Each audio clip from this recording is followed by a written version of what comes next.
राजस्थान के तपते और तपस्या करते इस रेगिस्तान में एक ऐसा गांव है जो पिछले 200 सालों से पूरी तरह वीरान पड़ा है। दूर दूर तक फैली रेत, खंडहर हो चुके मकान और एक अजीब सा सन्नाटा। इस गांव का नाम है कुलधरा। इसे सिर्फ राजस्थान का ही नहीं बल्कि पूरे भारत का सबसे डरावना और रहस्यमयी गांव कहा जाता है। बात सन 1825 से पहले की है। इस बंजर जमीन पर कभी जिंदगी मुस्कुराती थी। यहां पालीवाल ब्राह्मणों की समृद्ध बस्तियां हुआ करती थीं। इस खुशहाल गांव की बर्बादी की वजह बना जैसलमेर का क्रूर और अय्याश दीवान सालम सिंह। सालम सिंह की नजर इस गांव पर पड़ी और उससे भी बदतर उसकी हवसी नजरें गांव के मुख्य पुजारी की खूबसूरत और मासूम बेटी पर टिक गईं।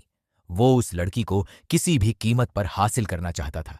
सत्ता के नशे में चूर सालम सिंह ने पूरे गांव को एक खौफनाक धमकी दी। उसने कहा, अगली पूर्णिमा तक वो लड़की मुझे सौंप दो, वरना पूरे कुलधरा को तहस नहस कर दूंगा, लाशों के ढेर बिछा दूंगा। लेकिन गांव के स्वाभिमानी ब्राह्मणों ने उस जालिम के सामने झुकने के बजाय अपनी और अपनी बेटी की इज्जत बचाने के लिए एक ऐसा फैसला लिया जिसने इतिहास को हमेशा के लिए बदल दिया।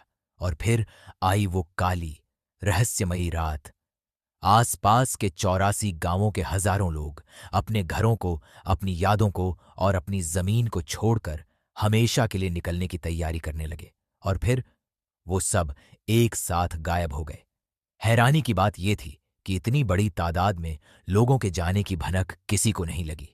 अगली सुबह जब सालम सिंह के सैनिक पूरी ताकत के साथ गांव पर कब्जा करने पहुंचे तो वहां चीख पुकार नहीं बल्कि एक ऐसा सन्नाटा था जो सीधे कलेजे को चीर देता था।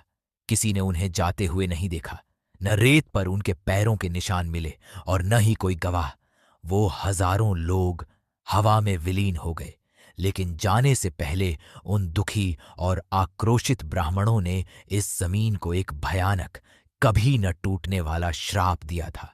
उन्होंने कहा था, आज के बाद इस सरजमी पर कोई भी इंसान दोबारा कभी नहीं बस पाएगा। जो भी यहां कदम रखेगा वो तबाह हो जाएगा। और यकीन मानिए, इतिहास गवाह है, वो श्राप आज भी सच साबित हो रहा है। इसके बाद जिसने भी इस वीरान गांव में दोबारा जिंदगी बसाने की कोशिश की, उसकी बेहद रहस्यमयी और दर्दनाक मौत हो गई।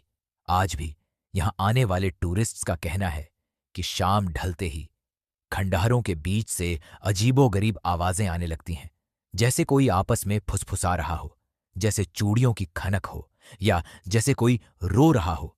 पैरानॉर्मल एक्सपर्ट्स और वैज्ञानिकों ने जब यहां अपनी आधुनिक मशीनों और घोस्ट हंटिंग डिवाइसेस के साथ रिसर्च की, तो उन्होंने भी यहां कुछ अदृश्य आत्माओं की मौजूदगी को दर्ज किया। कहानियां यहीं खत्म नहीं होती। कई लोगों ने दावा किया है कि सूनी रेत पर अचानक छोटे बच्चों के पैरों के निशान उभर आते हैं, मानो कोई अदृश्य बच्चा वहां दौड़ रहा हो। कुछ टूरिस्ट्स ने तो यहां तक बताया है कि उन्हें हवा में किसी के अदृश्य हाथों से थप्पड़ मारने या पीछे से धक्का देने का डरावना एहसास हुआ है। आखिर कहां गए वो 84 गांवों के हजारों लोग? क्या उन्हें ये जमीन निगल गई या वो किसी दूसरी दुनिया के दरवाजे से पार चले गए?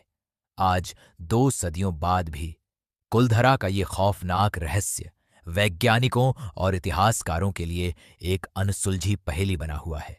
एक ऐसा गांव जहां रात को रुकना मौत को दावत देने जैसा है। तो दोस्तों, क्या आप में इतनी हिम्मत है कि आप इस शापित और रूह कंपा देने वाले गांव में एक रात गुजार सकें? अपनी राय हमें कमेंट्स में जरूर बताएं।